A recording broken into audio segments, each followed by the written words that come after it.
Welcome to Monday Mornings with Michelle, the new business podcast. Whether you're kicking off your day or kickstarting your business, Michelle is going to kick your ass into next week with the essential fours: strategy, systems, support, and state of mind. Now, welcome to center stage, Michelle Nedelec.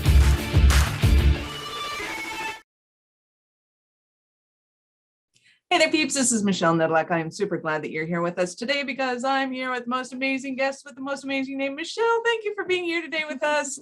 Hey, Michelle, great name. I agree. So for those of our peeps who are listening that don't know who the fantastic and amazing Michelle Abraham is, give us a 5,000-foot view of who you are and what you like to do.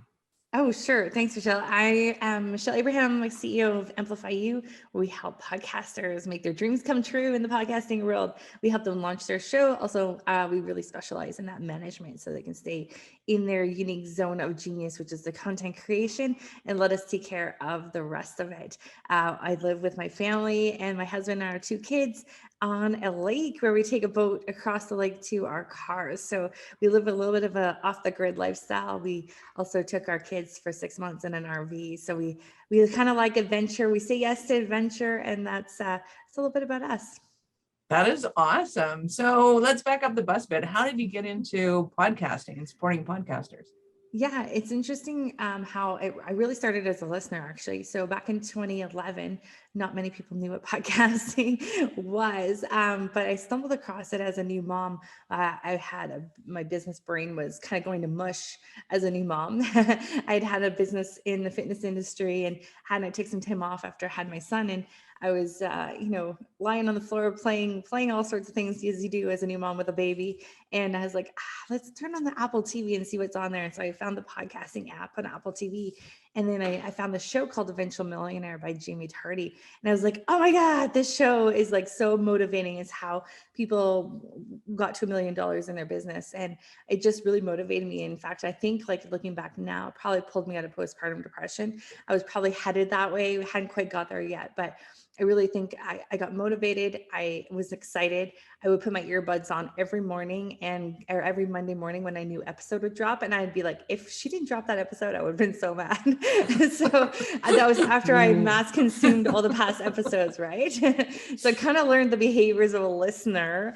And I was like, okay, but like I asked my mom friends what they listen to, and none of them know what the heck I'm talking about. So clearly this is still like something new coming down the pipelines here. So I looked in my car. I could see I could listen to podcasts in my car, on my phone, and the Apple TV. I was like, there's something to this. So I started the Vancouver meetup group called YVR Podcasters because I wanted to learn more about podcasting. And it was really hard to find experts come in and talk. Nobody knew anything about podcasting. It seemed I couldn't find many people. I found a couple of people, and they were grateful for their mentorship because they really inspired me to get into podcasting. And fast forward today, we've launched over 200 shows, and we manage 65 shows a week, and had all sorts of awards in the podcasting space, and a category director writer for Podcast Magazine, and lots of fun things have happened in the podcast space since then, and I just still love it. Oh, that's awesome. So you have podcasts of your own? I do, yeah. So I have 2 podcasts. I have Amplify You, where I really use the Amplify You platform to interview people about their podcast. So I have a behind the mic interview, and I also have another interview where we call it Ask the Experts, where we can bring on people like yourself who could really support podcasters in their business with some sort of expertise along the lines of supporting them get their podcast started, maintaining their podcast, growing their business, growing their online marketing, that kind of space. And then the other podcast I have is in the parenting space, where I host a show called Blissful Parenting. And that show is a lot of fun. And I feel like it's just like free therapy for me as a parent. I love interviewing all of the parenting experts out there and learning what I'm doing wrong, what I'm doing right, how my kids can grow up to be better people. And it's awesome. Nice. So were you podcasting while you were traveling? Yeah, so that's my business actually was very early stages when I first started. And the very first podcast I started with actually was how we got in the RV in the first place. So sitting there with my husband, and like we just sold our house, moved to our cabin on this lake, and we're like, well, our kids are really young. the winters are kind of, they're okay, but like, I'm like, maybe we should like go somewhere warm for the winter just so that we don't have to go across the lake every day while it's cold, and with like a 1.5-year-old and a 4-year-old.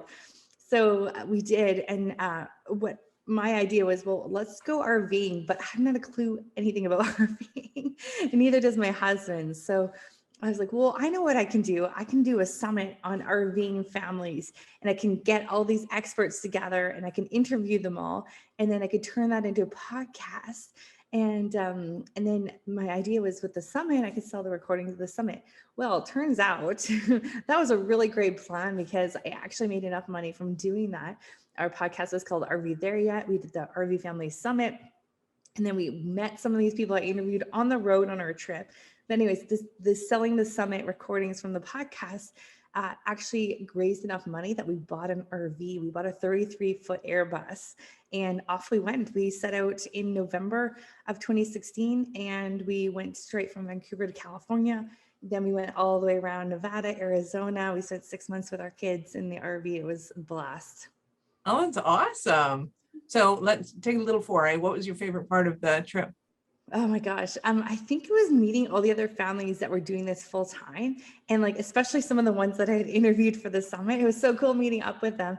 And we especially made friends with one family where we traveled with them and their 4 kids for probably 2 months of our trip. And we still keep in really great touch with them. And in fact, the mom ended up doing some work with me too. So, I think the friendships we made on the road there were so awesome. The memories the kids made, they were so little, but they still talk about it daily. Aw, that's adorable. That's so sweet. Cool. So when it comes to podcasting, who do you love to serve and support? Who's your favorite kind of podcaster? Yeah, it's interesting. We were kind of working with everybody. And then finally I said, one day I'm like, I really want to be like the Hay House of podcasting. So Hay House, for those listeners that maybe aren't familiar with Hay House is a publishing company. It's all amazing authors who are really focused on personal development, spirituality, entrepreneurship, but all like really making a positive impact in the world. And like, that's who we want to work with. I want to work with people who are out there making a positive impact in the world. Sure thing. Next thing I know, our next client that walked through the door, one of our guests on our show is Marianne Williamson, which is one of the Hay House's biggest authors. So you know what? You claim it, you name it, and to this day, every single one of our shows, the one thing they all have in common is they're out there making a positive impact in the world. Oh, that's beautiful. That's awesome. Marion's got to be awesome to work with. Yeah, there was a really cool episode. It was when she was running for during the presidential election too. Oh, nice. Yeah, that would have been exciting. I was following her a little bit because it was like, wow, that takes some guts, girl. Absolutely. I'm like, I would not want to go into that foray. I'll be there to support you. Yeah. Not that I could do a whole lot for It's like going into like a Shark Tank or something, right? Like going into the, no scary kidding. waters. That was wild. So give us an example of one of your Cinderella stories. Yeah, I think for myself or for one of our clients, you think? For one of your clients, yeah. For one of our clients. Yeah, interesting. There was one of my favorite clients. I've had so many amazing clients. It's hard to pick a favorite, but one of my favorite stories is about Emily Clark. So she came into us as a referral from another client, as most of our clients do. She really hadn't started her business yet. She really wanted to speak about anxiety. And so she had this idea to call her podcast Love Your Anxiety.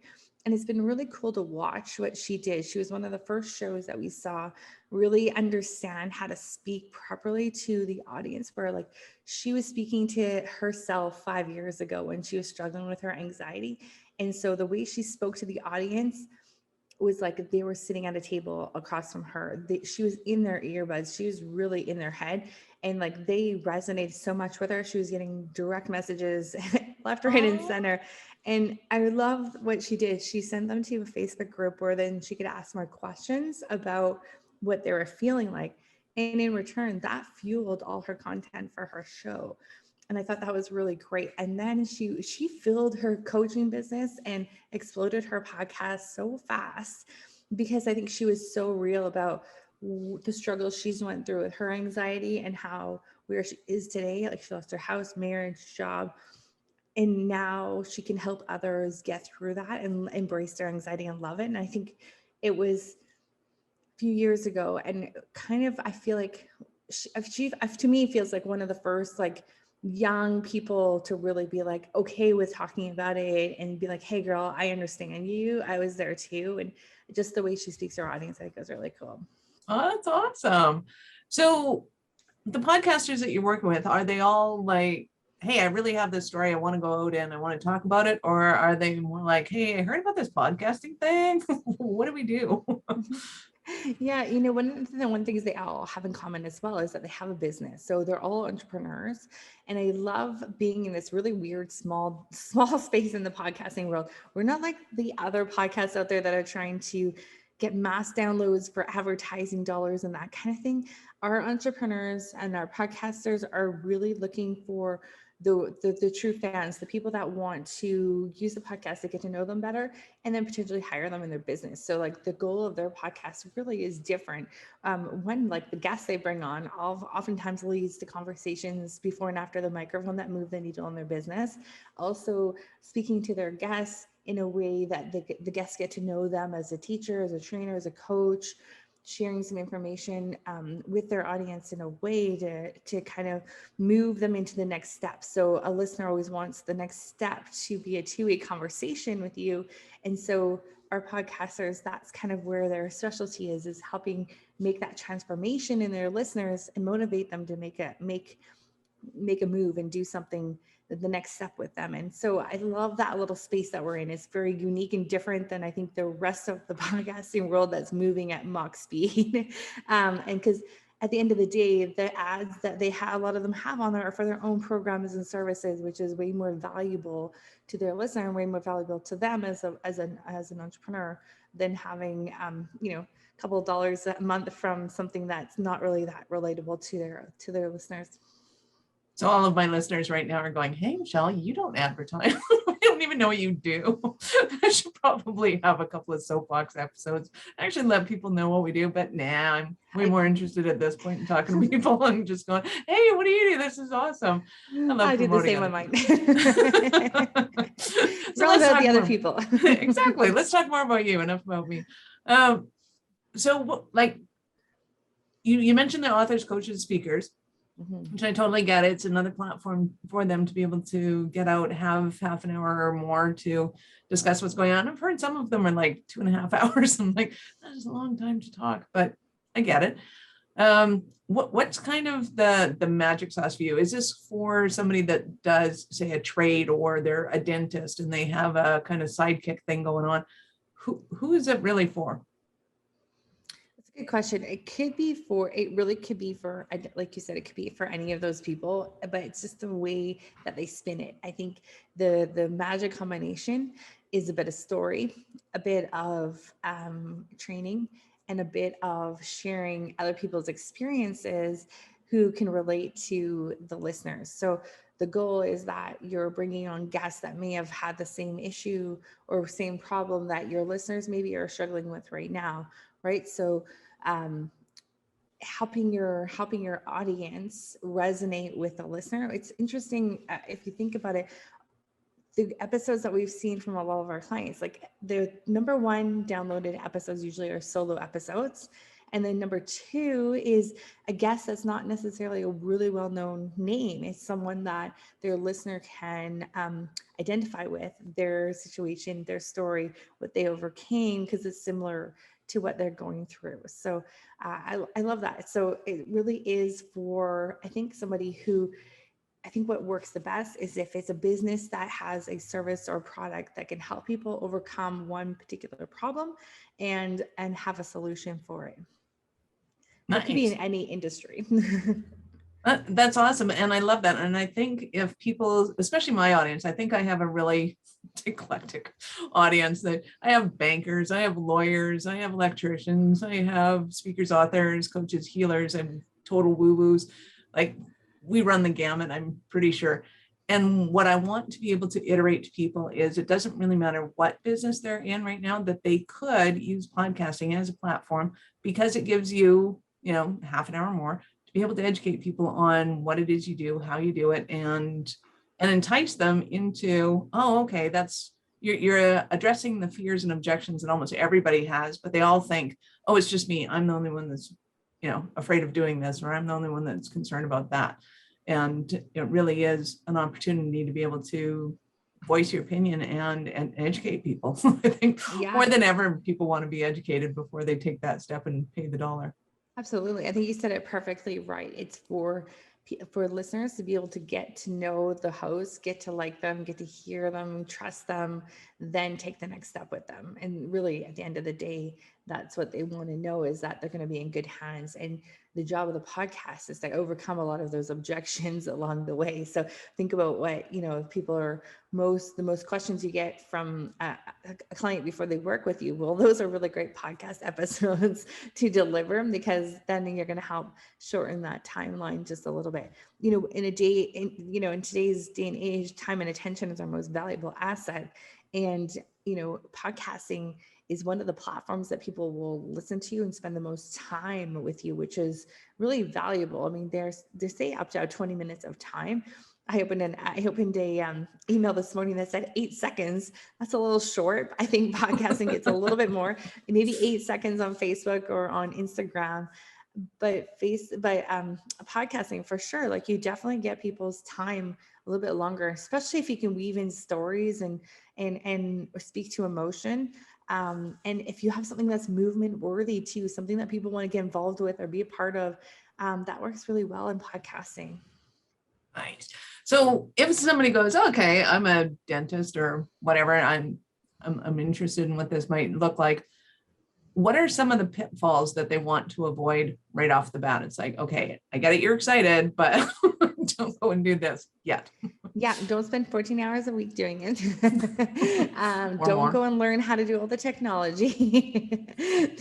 So I look at it this way, let's look at how many dollars per hour a dentist can make in their business if those 4 or 5 hours a week spent in their business instead of editing their show, learning how to do all the marketing and promotion and stuff like that, right? It equates to far less than it would take to hire a team like our team at Amplify You to do the whole done for you service. So just be smart. Don't try to start learning a whole other thing over here. And at the end of the day, if you don't have time to be the host, being a guest is an awesome way. Also, you show up to someone else's show, there's already an audience there. You share your message. It's the same, whatever the conversation is that you want people to hear on someone else's show, to move the needle and to work with you. It's the same format. Just now you're on someone else's show. It's a little bit easier. And if you think about the landscape of podcasting, I mean, where things and posts and things, as we mentioned before, they're disappearing so fast, you don't have people's attention, but podcast episodes stays there 24/7 working for you for forever, right? Until that host takes down that show. So going and being a guest on other people's shows, it's fantastic. You're leaving your mark out there in so many different ways that people are finding out about you 24/7. Hey, so how might somebody get a hold of shows that are looking for guests? Yeah, great question. There's a couple of platforms I really love. One rather new one that I find really interesting, and it's like there's some big names on there that sometimes it's a pay to have them on, but you can get guests like Les Brown and things like that, and some celebrities and things. It's called guestio.io. I've fallen in love with this platform because I think it's so cool. And you can actually put yourself as a pay, and what a lot of the celebrities are doing is putting that money towards a charity. So I think that's really cool. Oh, nice. So you could have access, like John Lee Dumas will come on a show for $150, and it goes to charity, I think. Yeah. So wow. Really, really cool. Right? Because it's very smart of them too. Like the guests, of course, like people might think they're out of reach, but actually those guests, they want to go on as many shows as possible too, right? Like it works for them as well as it works for us. So guestio.io, I love. There's Podbooker. There is podcastguest.com. And I love podcastguest.com because Andrew Allman, he sends an email out every week of all the shows that are looking for hosts. So there's 7 or 8 or 9 of them every week that you can then go apply to.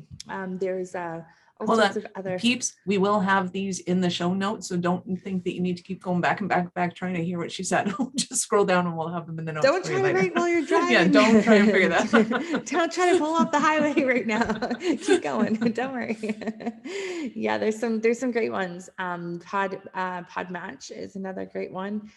So some of them are, I think, really great to put your profile up there. People will reach out to you. If you're someone that's going to go as a guest and then reach out to other people, just remember how you go about it is really important, because I would say a lot of the pitches that we get to us on some of those platforms are like, no, clearly they didn't read what I do. They didn't even look at what kind of show it is, like who the audience is. Like, no, dog trainer is not a good fit for my show. Like, you know, just as an example. So yeah, just do a little bit of homework first. We have this little formula that we like to share with people, and I'm happy to share it here. It's called the Get Noticed formula. So first you go and look at their show on Apple or iTunes or Spotify or something. You give it a review and subscribe to it. And then make sure you actually listen to at least most of an episode or part of an episode, because if they say questions in there that maybe you're not comfortable with, that would be really awkward when you did go onto a show. But also a great thing is to then go and start engaging on social media, so that when you do send an email with to the host about wanting to be on the show, they've seen you around, like they read there. Don't be surprised that they read every single review. They do read every single review, and they also love seeing engagement on their social media. Then lead with something that's not about you. Don't say, I'm this, I'm that, I'm this, I'm that. So think about who their audience is. Think about what your topic is, and look at the previous episodes. Is there something that they've talked about on the previous episode that might be a good fit with your topic, and how you can spin it a little bit different? One of my favorite things to do is to go to iTunes and look at their most popular episodes and say, hey, I noticed this episode was your most popular episode. I speak also about this, which I think your audience would find huge value in. And maybe if you think this would be a great fit, I'd love to chat more about this. Or say something, compliment them on a previous episode of something they have, an episode that they have done already with somebody, and say, oh, I loved how you said this in this episode, and how your guest was speaking about this. That really resonated with me. And it reminded me I could also kind of take that into a different area with that same topic. So just do a little bit of homework. Don't just send them a pitch that's like, hey, love what you're doing. Here's my pitch to you. Because then it says, you clearly did not look into the show at all.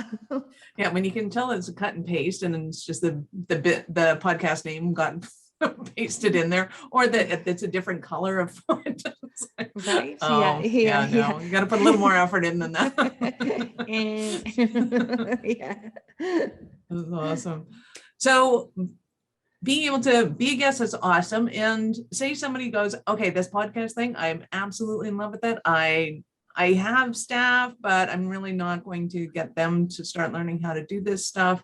What do you guys actually do for people when they come to you with their podcasts?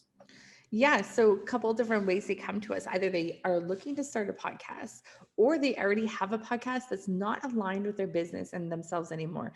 What happens in podcasting, as you grow as a person, and you evolve naturally as a podcast host. And sometimes then your show stays over here, and you've evolved over here. And then sometimes they don't align anymore. So that's a great time for a new season or a relaunch. So we either have people coming to us to want to launch a new show, or want to relaunch an existing show, or they just need some podcast management. They're happy with their show.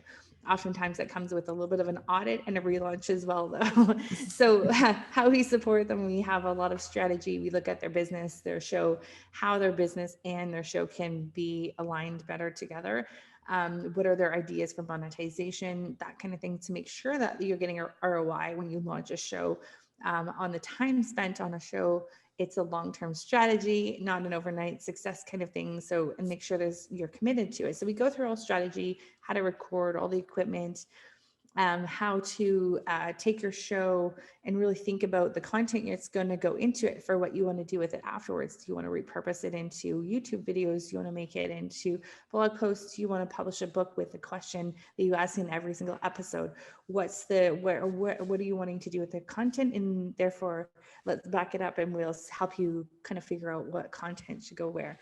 And then once the show goes live, we help you launch it. We syndicate your show to all the different platforms. We set it up on the hosting site. We connect it to your website, all that kind of stuff. And you don't have to do anything. All that you need to do is record. We'll buy your music license, get your cover art done by a designer, all that stuff. And you have a podcast manager and a podcast coach that hold your hand through the whole process. And you know what? There's a whole bunch of fears that come up when people are about to start a show that sometimes prolongs that launch. And it took me 4 years to launch my show. So I'm very familiar with every single one of those things that stop people from launching a show. Every single one of them. Yeah. And maybe a few times over, a lot of them. I just couldn't figure out what I wanted to talk about. So, yeah. So, we have a no man left behind policy. So if you're interested in podcasting and you put in the work, we will get you over the finish line. And then once you're over the finish line, all you're responsible for on a weekly basis for your show is to record, and then we will do the rest. So that's publishing it, putting it out on social media, creating social media content for it, all that. In fact, we even go further with some of our clients where we will book their guests on the show. Also, we will go out and find them shows to be on as a guest as well. So we can really do a totally done for you service so that you can just keep focusing on your zone of genius, which is content creation and what you do in your business, not necessarily learning how to edit the podcast. Wow, that is a full service operation. And I know that for a lot of people, there's this thing called podcast fade. They don't realize that it's because it can be a lot of work. And it's not one of those things where it's build it and they will come. They don't. You're out there singing your song in the middle of an empty field. Nobody's listening to you. So there really are tricks and trades to getting it out there and getting people interested. So there's a few things you said they kind of breeze by really quickly, like being able to take the snippets of the episode or comments in the episode and being able to repost those on social media, getting those. How do you get that enticement? And there's a lot of tricks and nuances to that once you start to see them, you go, oh, okay, that's what they're doing that for. But yeah, you really want to just not have to figure any of those out on your own. Trust me. So yeah. And we're seeing the ones that pod fade. There's a couple of reasons for the pod fade. One is that maybe they just thought that all you needed to do is start talking into a microphone and put it up on somewhere. And really, that's when you're going to pod fade, is because you're going to burn out, run out of ideas, not be excited about it. So we help people kind of peel back the onion a little further until you really hit the topic that is going to be kind of the top of your casting a larger net out there. So then you can lead people into your programs and services that are a little bit smaller of a net, but this way you don't run out of content to say that it's still aligned with you and it's exciting. It's exciting. A lot of our clients say the most favorite thing, including myself, that you do in your business is the podcasting. But we don't see a lot of pod fade in our clients because we spend that a little bit extra time at the beginning, kind of really figuring it out and planning it out. And the other thing that causes that pod fade is what I was mentioning earlier, that not being in alignment as you're personally growing. I think when I first started podcasting, I thought a podcast had to be the exact same. It can't change over time. There, this is, you start it and this is what it stays as. But really, as we've grown into the space in the industry, things are going to evolve. You're going to change. Your focus is maybe going to change. So maybe season 1 was broader. Season 2, maybe you're moving more towards just like maybe just dating if you're a relationship coach. And so maybe season 2 is just about dating, not relationships in general. So you can be more specific, and it's a great time to kind of relaunch, rebrand, new cover art's fine, new intro, outro. We record our intros and outros at the very, very beginning when you suck at podcasting. So it is okay to re-record those down the road. No problem. That's funny. I haven't listened to my intro for a while, but I know that it's not completely accurate. I think we changed the name of it and we didn't bother changing the intro. It's like, whatever, it'll work. I just love the sound of Scott's voice, so we kept him. I love your intro. I think it's great. That's awesome. So I know that listeners are going to want more from you. So where do they begin their journey with you? That's a great question. There's a few different places that you can go to. We have something called the Podcasters Kit, where you can go in there. There's tons of free free things that can kind of get just started. And, and you can hit that help button at any time as you go in there and get started. My philosophy is that, and this is great for our podcasters out there, information is free and people will come to you for implementation, support, and accountability. So we have basically everything you need to know about podcasting in this podcaster's kit. The other thing, which I'll give you the link for your show notes, and the other thing that we have is called the podcast sales machine live.com. So that is something where we get people really excited about taking their podcast and making it into a sales machine so that it connects your offer to your podcast, to your business, and it can start generating revenue for you in your business. And we do that in a live 4-hour masterclass, and we do it once a month. So next one's coming up real soon. Yay. So go and check the notes, go and check the links, find out when the next one's coming up for you. That is awesome. So I have to ask you this. At what point in life did you know that you were special kind of crazy enough to think that you could become an entrepreneur? I think when everyone was kind of mocking my dad for having a million different businesses and always starting new businesses. And there was a running joke in our family, well, what business is he doing today? And I was like, I want to do that too. So I think from an early age, probably about 10 years old, I was like, I don't think that's something to make fun of. I think that's something that's real fun. I don't want to be sitting at the same job for the rest of my life. So that sounds like a fun adventure to me. So sign me up for entrepreneurship. Nice. What was your first foray? My first foray as an entrepreneur was in the fitness industry. So I had a boot camp that was in 7 different locations across our province and a personal training studio. So it was a little fun. Wow, good for you. That's Came awesome. out with a bang. It was very successful. So it was super fun. My second business, not so successful. It was a co-working space that was about 4 years ahead of its time in the suburbs. It was the first co-working space outside of downtown Vancouver when everyone's like, what the heck is a co-working space? Oh, don't you hate that? Sometimes you go like, hey, I had that idea, as you see the widget on the shelf going, somebody took my idea. And then when you're too early, it's like, wow. Yeah. And why would we need a co-working space? Now there's about 10 in the same location that we were in. It's okay. Just too early. There you go. Time for everything. That is awesome. Thank you so much for being here with us today. Any last words for our peeps today, Michelle? Yeah, you have a message inside you that is innate to you, and only you can deliver that message the way that the world needs to hear it. So don't be shy. Use your voice, and the more you use it, the more comfortable it gets. And the best time to start a podcast was yesterday. So go for it. Awesome. Yeah, thank you. This is Michelle Nedlick. Thank you for being here with us today. If you know anyone who would make a great guest for the show, or if you have a topic or question you'd like me to discuss, reach out to me at michelle@awarenessstrategies.com or connect with me on LinkedIn or Facebook. I'd love to hear from you. Hey there, peeps. This is Michelle Nedlick, and I'm super glad that you're here with us today because I'm here with my most amazing guest, Michelle Abraham. Thank you so much for being here today with me. Hey, Michelle, thanks for having me. Super excited. Awesome. So peeps haven't heard, this is going to be part 2 of interview with Michelle, but give us a 5,000-foot view of who you are and what you do. Sure. So I'm Michelle Abraham. I'm the founder of Amplify You, which is a podcasting management agency. We help podcasters launch their podcasts and manage their podcasts, and also find them guest spots on other podcasts. My 5,000-foot view is I say yes to adventure. So 47 countries, a lot of skydiving, scuba diving. Later, I now live on a lake with my husband and my 2 kids, where we take a boat to our car, and we have no power. Our power comes from either solar or from a water turbine that runs through the creek in our place.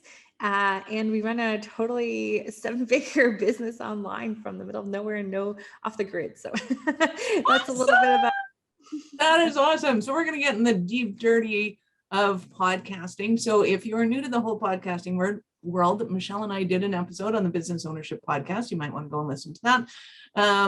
But we're just going to go deep and hard because we like a girl that says yes.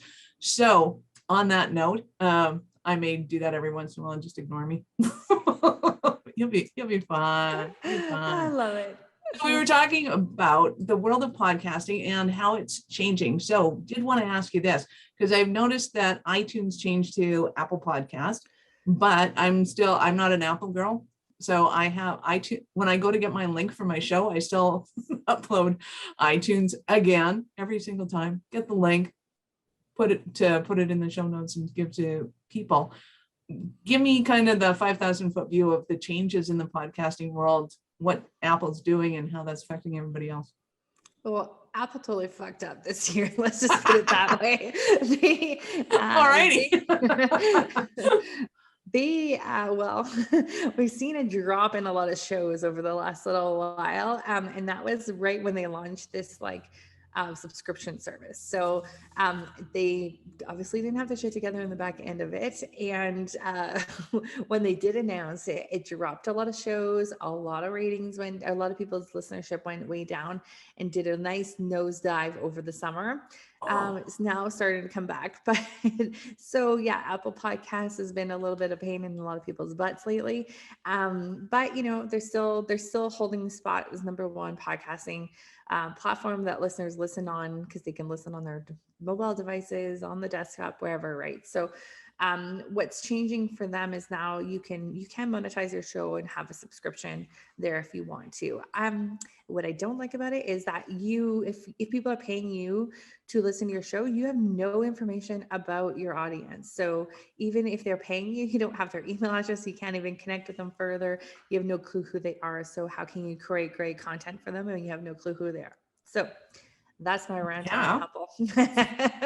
That's my IT background kicking in, going, no, that's my information. That's my client. That's my goodwill of my company. I'll be keeping that. So yeah, peeps, that whole business model, if you're into this whole world of podcasting and getting that information, then yeah, absolutely you want to maintain ownership of that. Has Google Podcasts changed as well? Yeah, Google went from Google Play to now Google Podcasts. So unfortunately, I don't pay as much attention to them as I do Apple. Nobody does. They're kind of like the neglected little brother, which is actually how one of our clients described her podcast when she came to us. Like the neglected little brother that needs a little bit of attention. So yeah, it's so cute. But so both of those have changed recently. Things are moving so fast in the podcasting space. And, as I mentioned in our other interview, we're really in such a small little space in the whole industry as itself. So, for the people that are trying to do subscriptions and monetize their show, I say, hey guys, listen, just speak to your audience, speak to them, help them have a transformation, help them get small wins, gain their trust. Then they're going to come work with you in your business. And that's all your job is to do. Your job as a host is to invoke emotion, inspire them to take action and to get them a win, get them some transformation. You're having a one-way conversation with them on your podcast. Now they want to have a two-way conversation with you in real life, in business, in working with you. So, forget about the subscription model, forget about all this extra stuff, just serve them, just be you. You can't be inauthentic on a podcast because it will not last very long. So be you, share your stories, share yourself, share your alignment, and be in alignment with your truth, and then they will come. Awesome. So I'm having a little conundrum in my brain. Do I go back to it and explain what you do with people, why we're talking about this in the first place, or do we just dive into, okay, so how do you create authenticity in the podcast? But I'm going to back up to you because I think it's important that people understand kind of who you are, the authority that you have in this industry, and why listen to you, because I think that's hugely important. People go, oh no, I have this great idea and I'm going to go do this, and it's like, okay, you are going to flop on your face. Don't do that. It's a waste of time, effort, and money. Let's talk to Michelle first. So give us kind of the background. You work with podcasters to be able to set up their podcast, and you do a ton of work for them in the back end. Describe some of that for me and why it's important that they have somebody like you in their back pocket. Yeah, we do a ton of setup, I guess is how we want to call it. So we do a lot of strategy. So what is your goal with this podcast? Where do you want it to fit within your business? How do you want them to fit together? what do you want to do with this content afterwards? Do you want to, say the same question across every episode, publish it as a book? Do you want to use the podcast to write your book? That's another great way of using it. Do you want the podcast to help move people along to then work with you? What's your goals with the podcast? So we start there. What's your goals? Then we give you some strategy on how to set up the content that's going to make it the most useful and repurposeful in the back end. Because here's what's happening, Michelle. People are saying, I don't want a podcast. It's like another thing I've got to do. I already do Instagram and social media, all this kind of stuff, right? Well, that's not the right way to look at it. So if you can flip all your content creation for your entire business on its head and say, let's do podcasting, and that's where we're going to get all of our content for everything from, and then repurpose the heck out of it afterwards, you've got a great foundation for your entire content plan for the entire month. And all you need to do is then just add a few little, Facebook posts here, Instagram story here, and you've got it covered. So you don't need to use podcasts as another thing you got to do. And you don't need to come up with new content for your other platforms. You have all the content right here in your podcast. Nice. So you're talking dirty to me. Let's talk strategy. I love strategy. When somebody's looking at using a podcast. So for those of you who don't know, one of the great ways, just one of many great ways to be able to monetize your podcast is to be able to position your show so that you're talking to your ideal client. So if somebody were going to do that, let's say they're going to position their show that way, what might be one of the better ways to be able to take all that content and be able to repurpose it so that it becomes kind of almost you just don't have to think about what you're putting out there anymore, and it becomes easy to do this whole social media marketing thing? Yeah, I would, really think the strategy at the beginning of that content creation. So I think one of the best things to do is so information's free out there, right? So say I help people start podcasts. Well, you can go find all that information on Google for free. You don't necessarily need me for that. And that's where a lot of our hosts are in that position, right? People can find information about what they would help people do anywhere. So give away all that information, give away your framework, your processes, your systems, no problem, because people will love that you give so much value. In return, that law of reciprocity will want to work with you, want to support you because you've given so much value. But along the way there, you're leading them to the next step is working with you. So you're solving some problems here. You're giving them some wins and transformation. So packaging up all that information in a way that it makes them feel like they've gotten a great win. Makes you be able to use that content afterwards. Then you're going to get some listeners that are going to come and work with you, and it's going to be a much more interesting, usable content, right? So there's all sorts of ideas of things you can make training programs, you can make private podcasts, you can make public podcasts, you can do a book from the questions, you can do a mini workshops in every episode. There's just so many things that you can do. You can do a whole coaching program from your podcast. So, just the world's your oyster, and the creativity is like wide open, which is one of the things I love about podcasting. You do you, however you want to do it, and people will love it. Nice. Well, and the right people will love it. The right people will love it. Well, and that's important to me, especially, this. So I like to repel the people that aren't going to be interested right off the bat. So it's like, hey, let's just start off on the right foot here. You're not going to like this. It's okay. And other people, it's like, hey, I saw you at that little wink and a nudge. You're going to like this a lot. So I like the idea of being able to find that position where you can go and play with the people that like and respond to your authenticity. And I particularly like having somebody like you and a team to be able to banter off of and come up with new and creative ideas, because you know a ton of things that I don't even know that I don't know, right? Especially when it comes to the creativity of how to use a podcast as a positioning statement. For sure. I definitely think that we look at podcasting a little bit differently than a lot of other companies out there. I look at podcasting as like the best networking tool out there. And so for me, the downloads are not as important. as the conversations I'm having with people on my show and the people that I'm able to reach out to because I have a podcast, because I can offer them a platform to come and share their message on, opens doors for conversations that wouldn't have maybe happened otherwise. So, looking at the podcast as how you can make your podcast work for you in your business.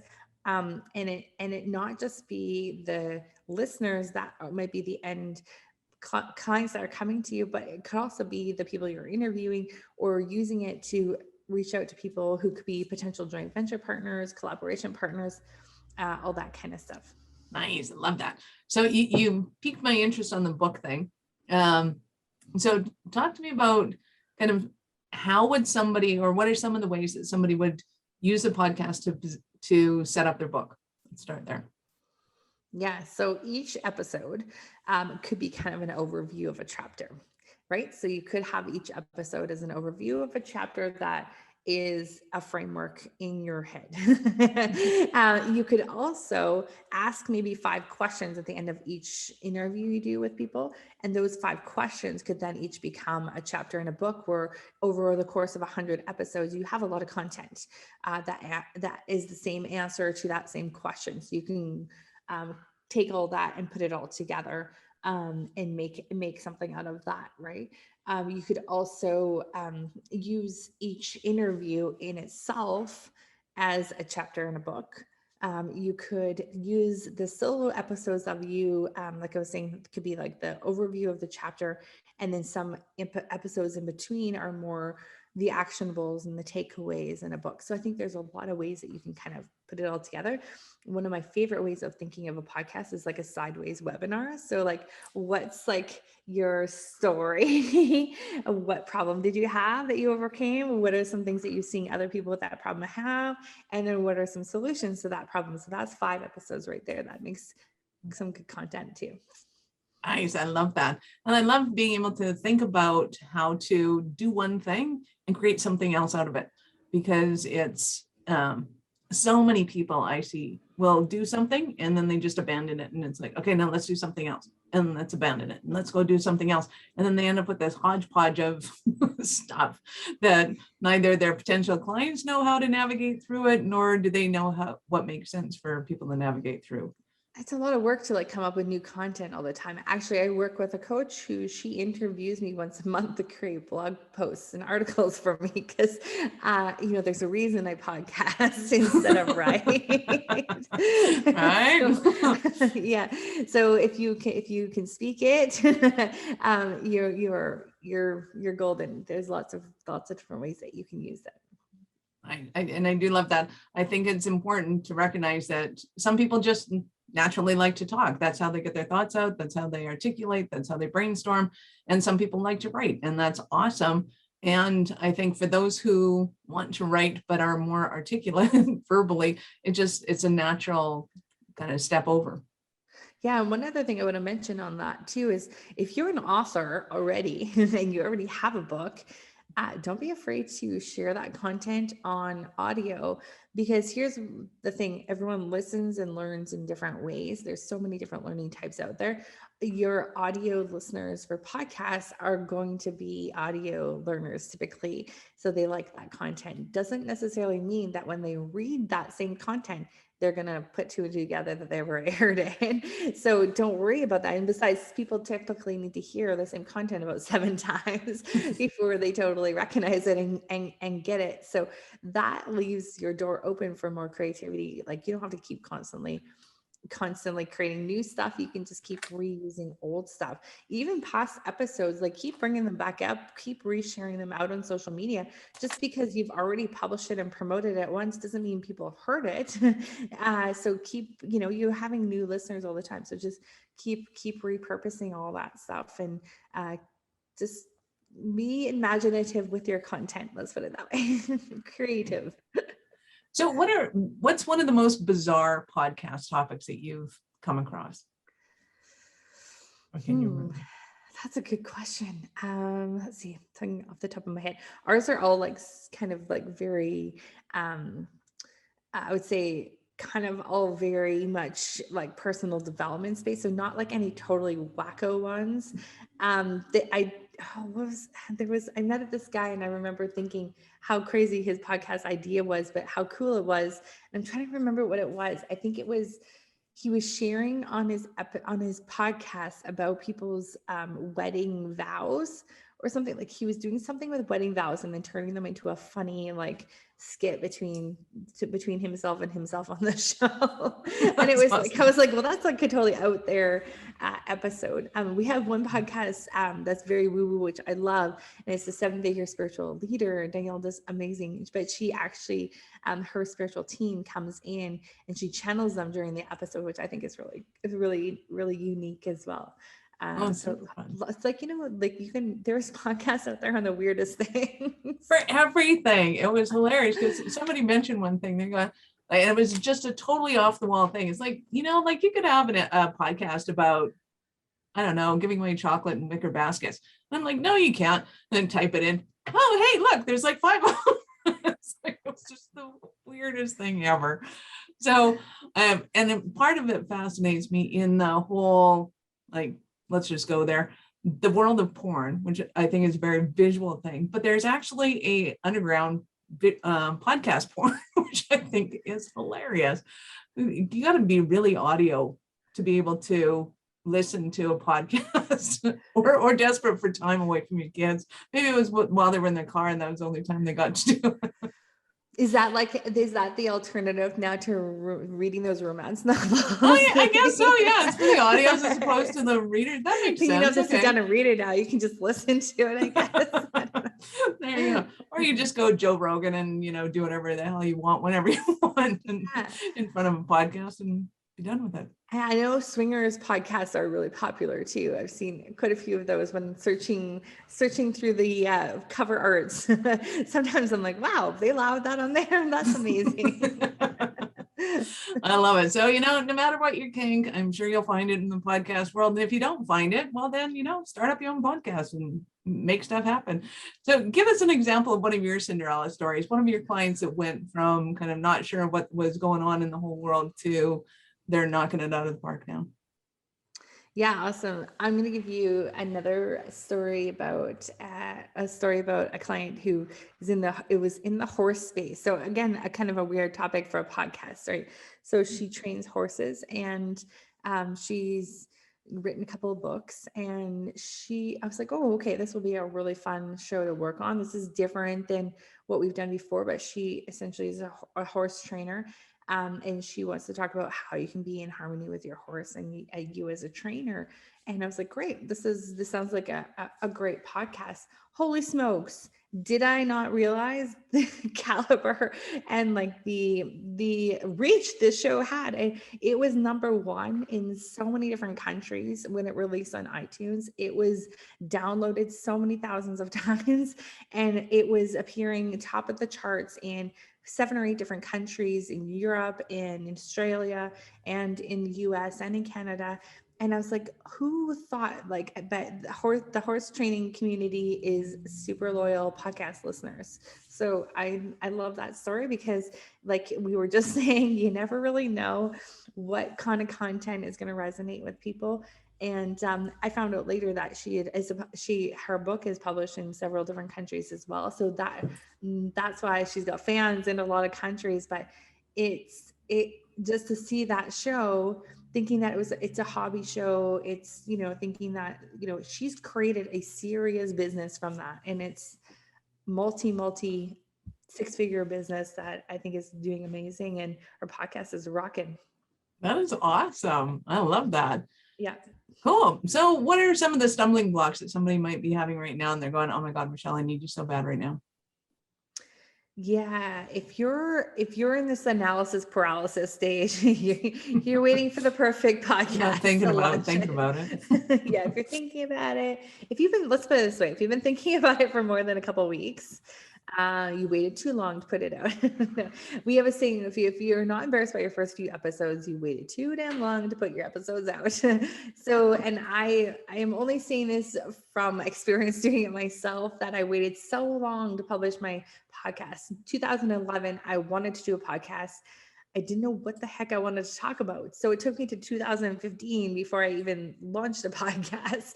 Meanwhile, I'd helped other people launch theirs. So I really encourage people, if you're thinking about it, just go out and do it and get started, because your first one's going to be crap anyways. And you're going to get better and better as you go along. So just do it. Get out of the analysis paralysis, the fear that no one's going to listen.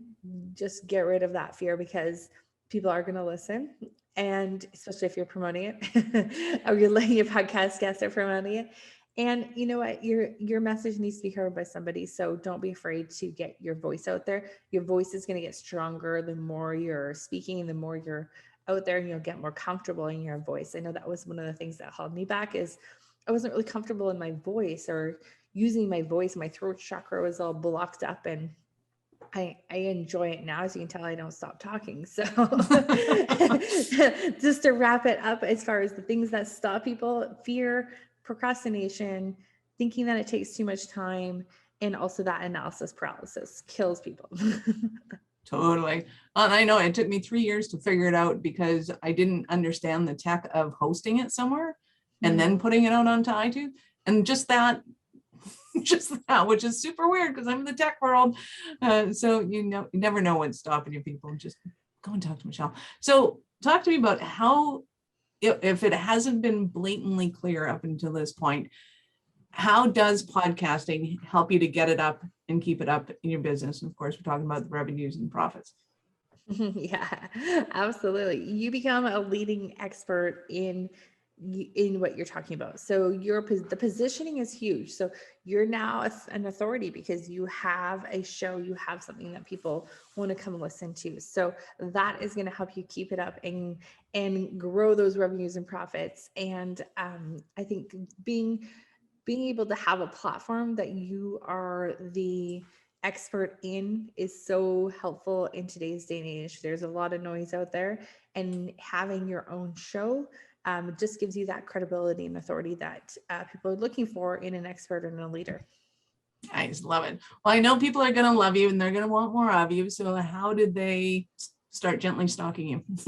I love it. Well, come to podcastsalesmachinelive.com. We have an event going on there. And that's all about how to get it up and keep it up in your business. So that is all about the revenue and profit, and how you can make your podcast work for you and your business. We have a great formula that we teach in that program, just to get your podcast up and aligned with your business. And or if you want to jump into Podcast Toolkit, there's a lot of information in there to help you get started in your show. Nice. Toolkit is awesome. Talk to me about the workshop bit. What is that exactly, and how often do you guys do that? What's going on with that? Yeah, Podcast Sales Machine Live is really taking your podcast and monetizing your podcast. So how, as I mentioned before, like sometimes there's like the business here and the podcast over here, they're not in alignment, and they don't work cyclically together where they should.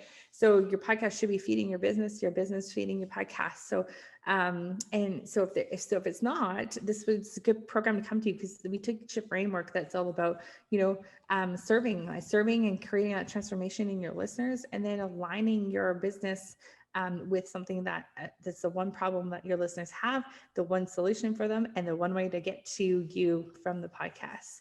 So one mistake we see a lot of podcasters making is that their call to action is all over the place. Or there's like 10 different lead magnets out there, and then people are confused as to where to go and how to continue working with you. So that event, I do that with my partner, Evans Putman, who has got a ton of experience in monetizing the back end of a podcast into the millions. So millions of downloads and millions of dollars in your pocket. So he also, then they did sell that podcast as well for a lot of money.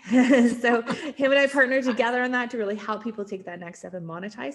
That event is also good for you if you're brand new and just starting, because knowing that information in the beginning is so valuable. I wish I had known that information before I started.